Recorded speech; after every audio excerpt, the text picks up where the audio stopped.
একজন প্রতারক তিনি এই গলন্দে আটক হয়েছেন গণমাধ্যম কর্মী ও স্থানীয়দের হাতে, এবং এই বিষয়টি বিস্তারিত জানতে আপনাদের আরও কিছুক্ষণ অপেক্ষা করতে হবে এবং সে পর্যন্ত আমরা একজন ভুক্তভোগীর কথা আপনাদেরকে শোনাতে পারবো এবং জানাতে পারবো। আসলে এই যে আপনি আজকে এখানে আসলেন বা কিসের জন্য আসছেন একটু যদি বলতেন। সৌদি যাওয়ার জন্য। হ্যাঁ, সৌদি যাওয়ার জন্য যাইছিলাম, যে 3,70,000 টাকা ওনারা কইছিল যে খরচ হবে।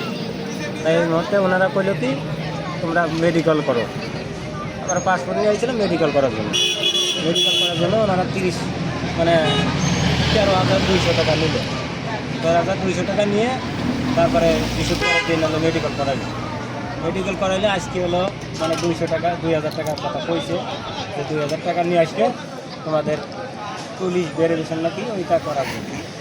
এটা জমা দেওয়ার সময় আসার সময় আইসিআই লেগে আপনার মতো এখানে আরো কতজন ভুক্তভোগী আছে আপনার জানা মতে বা আপনি দেখেছেন? আমরা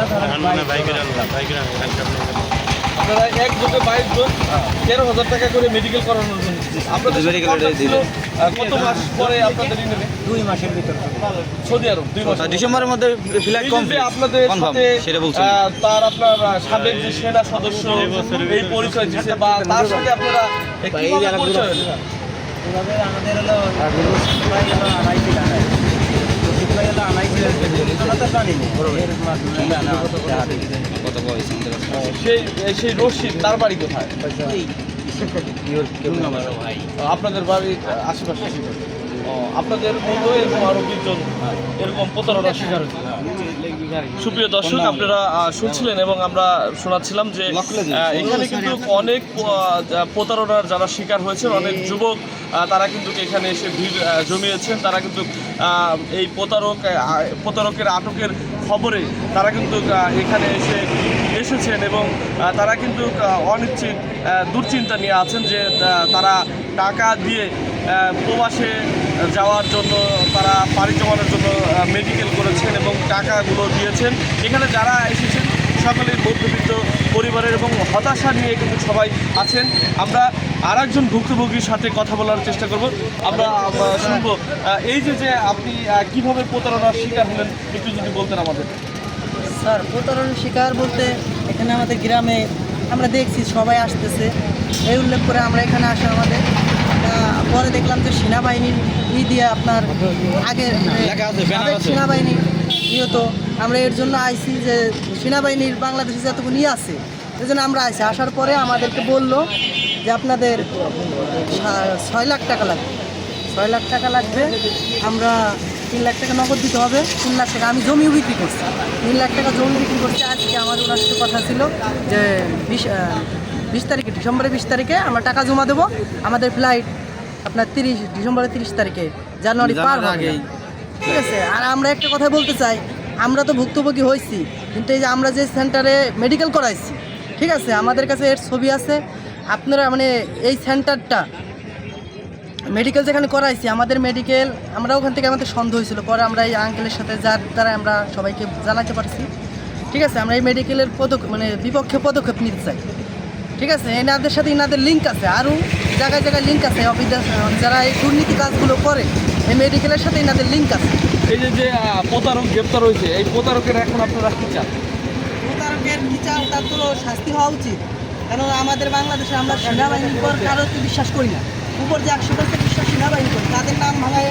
আর আমরা তো গরিব মানুষ, আমার জমি বিক্রি করছি। আমি আপনাকে বললাম যে আরও মানুষকে আরও টাকা নিয়ে, ঠিক আছে। এর জন্য আমরা চাই তার শাস্তি হোক, ঠিক আছে। একজন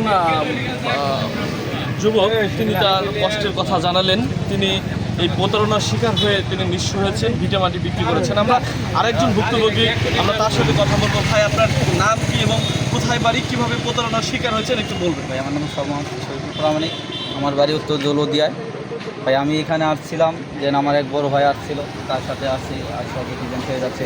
তার সাথে কথাবার্তা বললাম, সে আমাদের বললো যে ভাই আপনারা যদি যেতে চান তাহলে আমাদের এখানে আসুন। আমরা চাই যে গরিব মানুষ করে আমরা যে টাকা দিতে পারবে, মানে যে লোক আপনি টাকা দিতে পারবে, যে যার 5 লাখ টাকা দেওয়ার মতো ফ্যাসিলিটি আছে, আমরা তারে পাঠাবো না। আমরা এটা পাঠাবো যে এটা প্রবাসী কল্যাণ ব্যাংক আর আমরা অবসরপ্রাপ্ত যারা আছে সেনা সদস্য, এরা মিলে আর আপনাদের পাঠানোর জন্য যে গরিব মানুষ যাতে যাইতে পারে, এটা প্রচারের জন্য আমরা এই ভিসাটা মানে সরকারের সাথে কথা বলে আমরা এটা আনছি। সেই কথা বলছে আমাদের কাছে।